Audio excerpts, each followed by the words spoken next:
We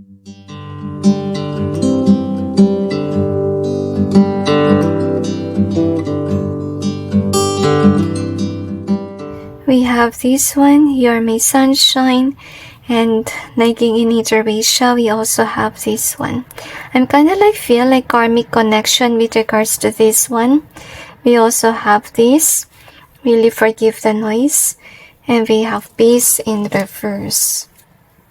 So, gusto sabihin ng Panginoon na yung mga tao na hindi ka komportable na makasama at I feel na yung iba sa inyo naguguluhan kung saan ka lulugar sa certain na tao, gusto sabihin ng Panginoon, kaya mo yan nararamdaman yung uneasiness within you because I feel here na you could be aware na hindi sila okay for you.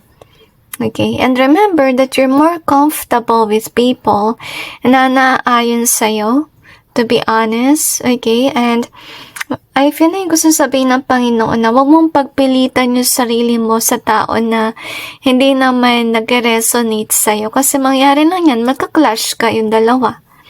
I get my point? So, we also have the light in either way.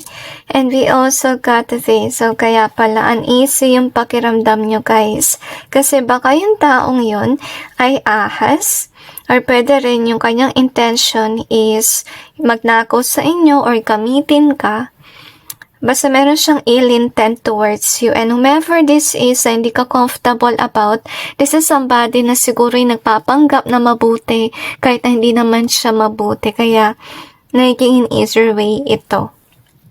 And with You're My Sunshine in easier way, I feel here na siguro ito rin yung pakiramdam mo with this person na hindi mo alam ba't hindi ka masaya. Parang meron kang nararamdaman na hindi maintindihan sa kanya. So, I really feel heaviness sa aking mata rin na naiyak ka kasi I don't want to feel this way. But yet I feel here na gusto sabihin ng Panginoon na it's time for you to actually acknowledge how you feel. Kasi, to be honest with you, yung signs ay pinapakita na rin minsan ng ating katawan.